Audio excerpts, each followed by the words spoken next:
Then the other thing we'll talk about is the changes of state. With me here, I've got a diagram which is showing changes of state.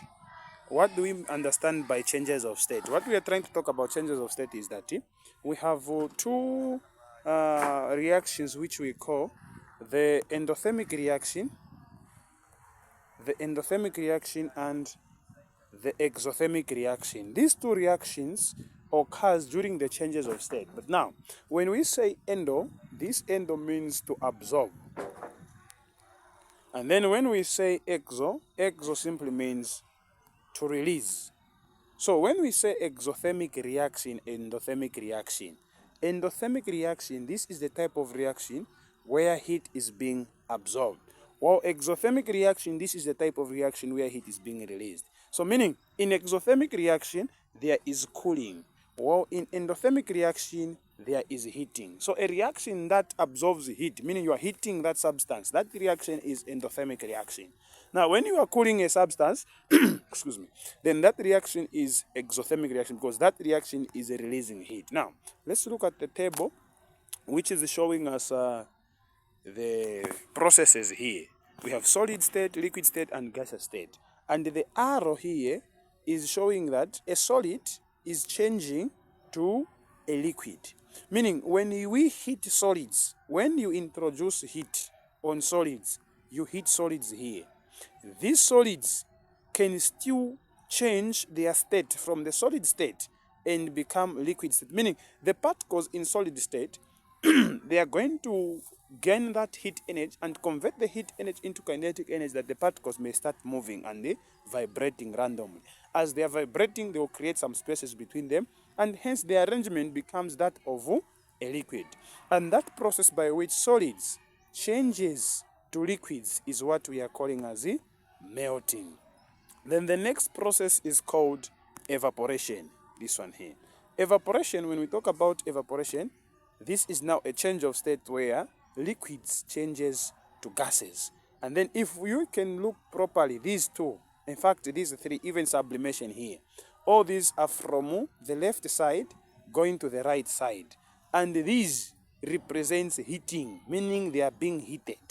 And remember we said when a reaction is taking place by absorption of heat, that is endothermic reaction. So in this case, we can conclude to say melting is endothermic reaction, evaporation is endothermic reaction, as well as sublimation. These are endothermic reaction.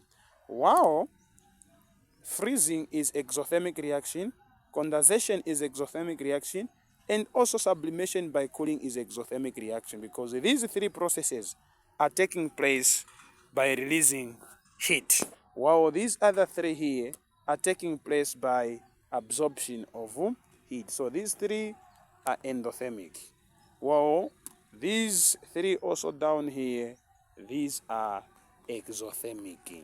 So in this case, we've understood to say matter can still change states. States of matter can change from one state to the other for as long they are subjected to temperature. When you heat a state of matter, the particles spread apart and change their state. And when you cool the state of matter, when you cool them, the particles draw closer to each other. And by doing that, they'll change their state. Like when you cool the gases, they'll change their state to liquids. When you cool the liquids, they'll change their states to solids. And this process from gas to liquid is called condensation. The process from liquid to solid is called freezing. So these are the things that we need to understand. Then the next idea, or rather part of discussion, we are going to look at the heating curve. This is the heating curve. So the heating curve is a graph showing changes in temperature with time for a substance being heated. So now we should take note of where it is starting from. So let's assume this is 0 degrees Celsius. Okay?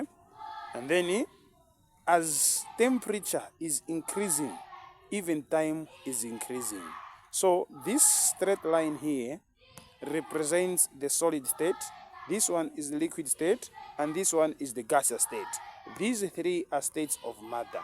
So to say the straight lines here, this slope here, the slope here, the slope here, and the slope here, these are the three states of matter.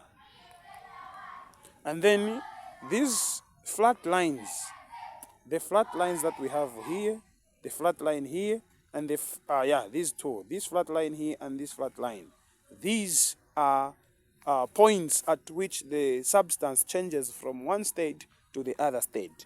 Now let's try to explain it properly so that we can understand. As temperature is increasing, solids changes to liquids, and this process we said the process by which solids changes to liquids is called melting. As temperature keeps on increasing, liquids will start also changing their state from the liquid state to their gaseous state. At this temperature, we say it's boiling point. So boiling point, this is the temperature at which liquids begins to boil, or liquids changes to gases. So we are saying the temperature at which solids changes to liquids, it is called melting, because melting is taking place. So this is melting, this is evaporation, and then this is solid, this is liquid, this is gas. And here on this flat line, there are two states of matter in existence, meaning a liquid is changing to a gas. Here also a solid is changing to a liquid. This is what we need to understand. So the points down here are just indicating, or rather explaining about what I've demonstrated. Then the next one, that one was a heating curve. And here we have a cooling curve. So in other cases, if we can go back to what we started with, we said when we are talking about heating, when we talk about heating, we are talking about endothermic, meaning absorption of heat. And then when we are talking about cooling, meaning cooling, we are talking about exothermic. Remember this. So the first heating curve we had, that when we said heating curve, those processes that we are indicated there, they are under endothermic reaction. And now here we come to cooling, meaning exothermic reaction is taking place. So we are going to look at what occurs when a substance is being cooled, when subjected to low temperature, cooling it. So okay, here we have a cooling curve. Let me zoom. Okay. So gaseous state here, if you see the diagram of a cooling curve, it's different from that diagram of a heating curve. With the cooling curve, meaning it was high temperature, now the temperature is dropping like this. It was high temperature, now the temperature is dropping. But when we talked about the heating curve, it was starting from here and the temperature was increasing. Meaning the increase in temperature is heating, then the decrease in temperature is cooling. So when we cool a gas, when a gas releases heat, exothermic reaction, the gaseous state changes to a liquid state. And that is what we call condensation. Again, when we cool a liquid, the liquid changes from its liquid state to solid state. And that is what we call freezing.